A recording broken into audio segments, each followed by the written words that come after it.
আসসালামু আলাইকুম প্রিয় দর্শক, সকলের প্রতি শুভকামনা। আমি এই মুহূর্তে রয়েছি শরীয়তপুরের জাজিরা পয়েন্টে।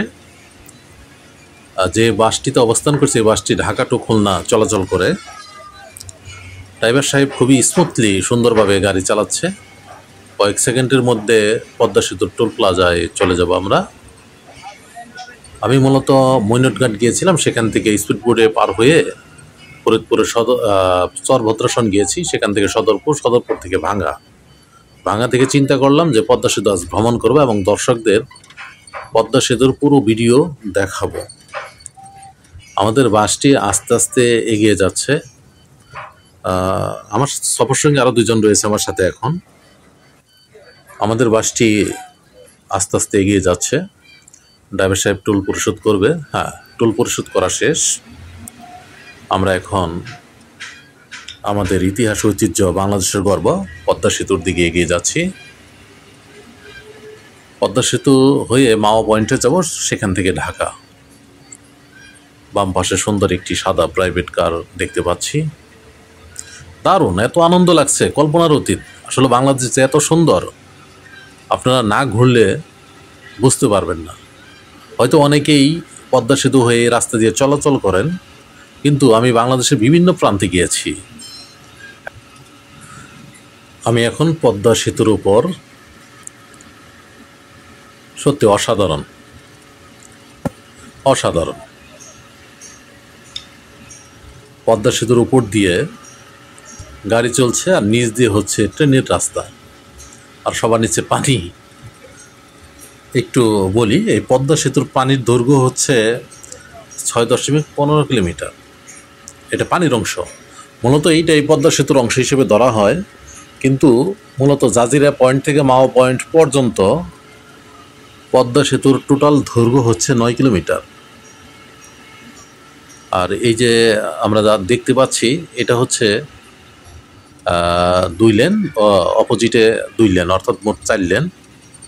আর এই যে ছোট দাগ দেওয়া আছে, দাগের পাশে 2 ব্রেকডাউন লেন, অর্থাৎ এই পাশে একটি, ওই পাশে একটি।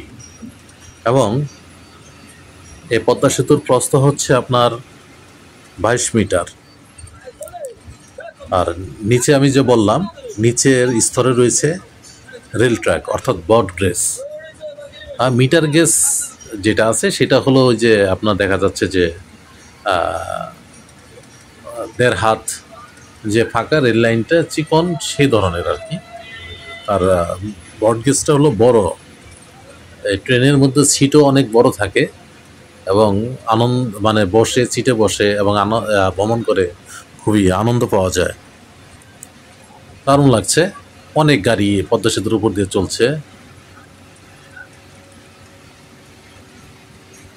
দুপুরবেলা আকাশ মেঘলা, কিন্তু মনে হচ্ছে যে শীতকাল, কুয়াশা কুয়াশা লাগতেছে।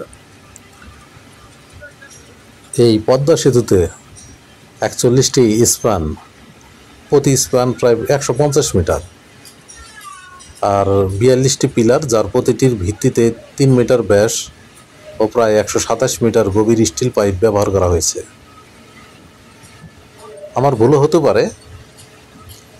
আর এর লোড ক্ষমতা অনেক বেশি, প্রায় 10,000 টন পর্যন্ত ধারণ ক্ষমতা এর, অসাধারণ। দেখেন, বাংলাদেশের বুকে এ ধরনের একটি সেতু এবং উন্নয়ন, বাণিজ্যর আর 2 প্রান্তে দক্ষিণবঙ্গকে ঢাকার সাথে বা অন্যান্য জেলার সাথে যে সংযুক্ত করেছে, আলহামদুলিল্লাহ, আল্লাহর কাছে শুকরিয়া আদায় করি। এই পদ্মা সেতু হওয়ার কারণে অনেক সুযোগ সুবিধা বৃদ্ধি পেয়েছে।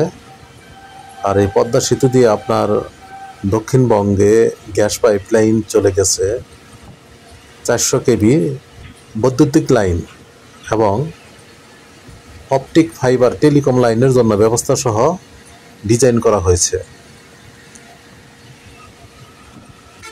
দারুণ। বাংলাদেশের বুকে, একটি উন্নয়নশীল দেশের বুকে এত বড় সেতু সত্যি বিশ্বকে অবাক করে দেয়। 1,47,570 বর্গ কিলোমিটারের একটি দেশে, একটি রাষ্ট্রে প্রায় 20 কোটি লোকের বসবাস। কল্পনা করা যায় আল্লাহর রহমত ছাড়া কোনোভাবে সম্ভব ছিল না। আমাদের এই দেশের মাটি, পানি এত উর্বর, এত প্রাকৃতিক, এত আল্লাহর রহমত এখানে, আলহামদুলিল্লাহ বলতেই হয় যে সবাই কম হোক বেশি হোক খেয়ে পরে সবাই জীবনযাপন করছে, দিনপাত করতেছে, আল্লাহর শুকরিয়া আদায় করছে, আলহামদুলিল্লাহ। এই আমাদের পদ্মা সেতুতে 42টি পিলার রয়েছে এবং এক একটি পিলার প্রায় 127 মিটার গভীর। একবার ভাবুন যে কত গভীর। আলহামদুলিল্লাহ, এই পদ্মা সেতু হওয়ার কারণে 21টি জেলা, প্রায় 3 কোটি লোক সরাসরি উপকার পাচ্ছে। কি সুন্দর! আমাদের গাড়িটি খুব দ্রুত গতিতে এগিয়ে যাচ্ছে। দুই পাশে নদী। আসলে পদ্মা সেতুর সৌন্দর্য দেখে শুধু পদ্মা সেতুর দিকেই আমার ভিডিওটি ক্যামেরাটি ধরে রেখেছি। আসলে ডানে বামে আর লক্ষ্য করি নাই যে এত সুন্দর লাগতেছিল, এত ভালো লাগতেছিল, বলে বোঝানো সম্ভব না। আমরা প্রায় মাওয়া প্রান্তে চলে এসেছি। পদ্মা সেতু সরাসরি চোখের দেখায় অত্যন্ত সুন্দর লাগে। আসলে ভিডিও করতেছি, আমি মোবাইলেও দেখতেছি, সরাসরিও দেখতেছি, কিন্তু মোবাইলে অতটা ভালো লাগতেছে না। সরাসরি দু চোখ দিয়ে যে কোনো জিনিস দেখায় অত্যন্ত ভালো লাগে। আজকের ভ্রমণটা অত্যন্ত আনন্দদায়ক লাগছে আমার। সকলের প্রতি অনুরোধ, আপনারা পদ্মা সেতুতে আসুন, ঘুরে যান। যারা উত্তরবঙ্গে বসবাস করেন বা অনেক দূর দূরান্তে, অর্থাৎ সিলেট বিভাগে, চট্টগ্রাম বিভাগে, অনেকের হয়তো পদ্মা সেতুতে আসা হয়নি, রাজশাহী, রংপুর বিভাগের মানুষ, আপনারা আসেন, পদ্মা সেতু দেখেন, ঘুরেন, বাংলাদেশকে জানুন। আসসালামু আলাইকুম।